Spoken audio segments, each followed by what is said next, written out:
Hello, ladies and gentlemen. I'd like to apologise for not being able to see you at yesterday's meeting. I have no idea how we managed to miss each other, but I was there from 7 o'clock. But such is life. Something went awry, and I still haven't managed to figure out what it is. Anyway, seeing as how I am very probably your candidate, at least the Green Party website says that I am, I thought it only right and proper that you should get some idea of who the heck I am. Well, one thing I have to say straight up to start with is I've got long COVID and have not got limitless strength. In fact, my strength is extremely limited, as is my ability to think clearly quite often.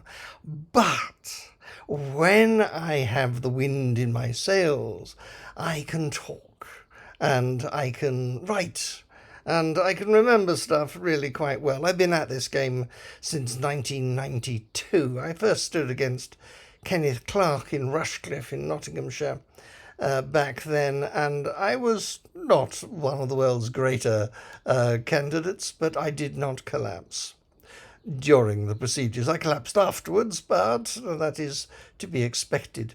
I went on national television shortly afterwards to complain about the fact that Green Party was given very short shrift in the election campaign. And astonishingly, that is a clip which is available online. I shall post the link to it on here.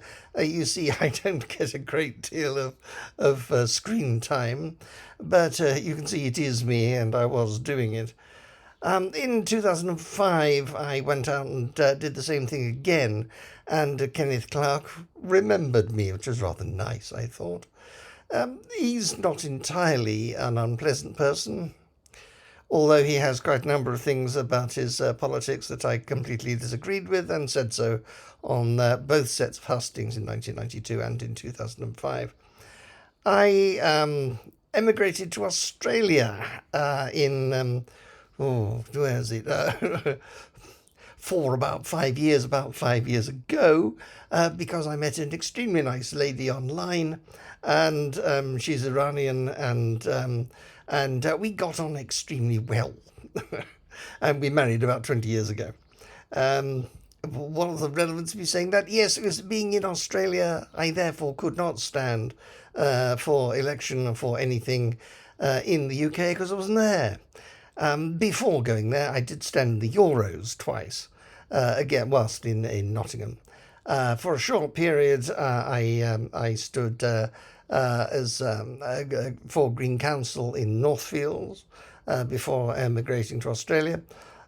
We sadly ran out of money in Australia and came back, and now living remarkably well, shall we say, but that is because both my wife and I are registered disabled. We are on a personal independence payment, and I am retired due to ill health. I was an IT lecturer in colleges, which is where I caught COVID, and that's the length of my COVID has so far been 4 years, but it is slowly improving. I have written a very great deal on every subject possible to imagine, basically, and the text is available via a link which I shall also paste onto there on a green blogspot page. I have also been running a it has a term, that's the term, yes, podcast. I've been doing that for 5 years now. It's called Torty Talks. You have to be very careful the way that you type that into a search engine, because unfortunately there's one called Dirty Talks which turns up, which has nothing to do with me whatsoever, I can assure you. Now, in that I do, I read things I've just finished reading the entire Hitchhiker's Guide to the Galaxy trilogy of 5 books. I've read Alice in Wonderland, Alice Through the Looking Glass, various bits of various other things, and also chronicled the experiences I've had of suffering from long COVID. I am actually a professional Santa. My beard is currently on holiday, so it's in its short mode. But when I'm on show, it is considerably longer, but it's real. I'm an actor, a professional actor. That means I do very little and sit at home a lot. I have been in Bollywood films. I have, yes. I've got my name on screen. Well, on the silver screen. And they spelt my name wrong. It is Anthony with an H. Unfortunately, they missed that, but there you go. I have got pretensions of being an actor on Netflix. I play quite a number of various things. I'm a voice actor when my voice is working, which, as you can tell at the moment, it currently isn't. And I am available for asking lots of questions at any time you like, but I may have to answer in any time I like because of the aforementioned lack of available strength. When on stage, shall we say, like the hustings, or when actually talking to a member of the potential electorate, or indeed the electorate if they so wish, I can keep going very well indeed. In fact, my energy levels rise, and I greatly enjoy that. I well, that's sort of me in a nutshell. I've got 2 of my own children, 2 of my wife's. One of those is in America, the other one is in Australia. He has severe mental problems. He's highly intelligent, but unfortunately incapable of working. And the Australian medical... The situation there is difficult, shall we say. It makes the situation here look good. That's not a good thing to say, sadly. My 2...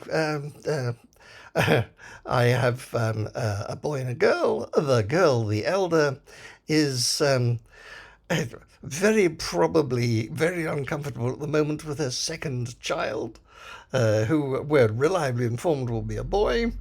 And first, a girl is delightful. But then, as a very proud grandfather, you would expect me to say that. They live in Leeds, so we've got one bloke living in America, one in Australia, one in Leeds, and David, who has become a doctor of particle physics, is possibly going to be living in Guildford. We're not really sure. We are spread about the planet quite broadly. I have extreme interest in classical music, extraordinary interest in space. SpaceX I am very much in favour of, and I quite like Elon Musk as long as he doesn't try to make jokes or any off-the-cuff political statement, because he does appear to rather put his foot in it. But it's my job to work out what somebody actually means and then find a way of making that match up with things that I think they sort of ought to have meant, and then approaching them in that manner rather than getting extremely upset.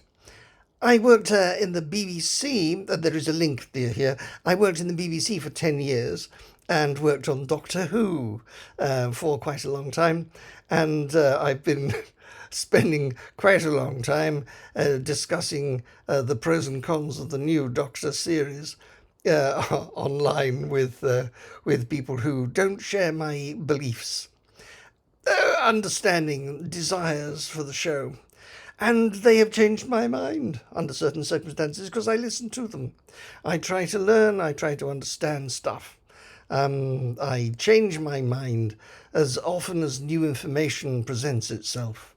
But I keep the overall green concepts firmly in view and then work out the details locally. I am not an expert in any field, but I have, I would say, broader than average understanding of a large number of fields and an ability to work my way through stuff. I was a college lecturer in IT for 30 years. I worked with special needs students for 8. And what else have I done? I've been a campaigner for just about everything in Ealing. My parents worked with Ealing Civic Society to create the now sadly run down new heart of Ealing. It took 20 years to put aside the spine route, moved to Lady Bay in Nottingham, and on day one found that a fourth Trent crossing was expected to be built, and it took us 20 years to stop that as well. So I'm used to long runs. I'm used to fighting the impossible fight, but also I'm used to winning. So if at first you don't succeed, try to survive long COVID and don't give up. I think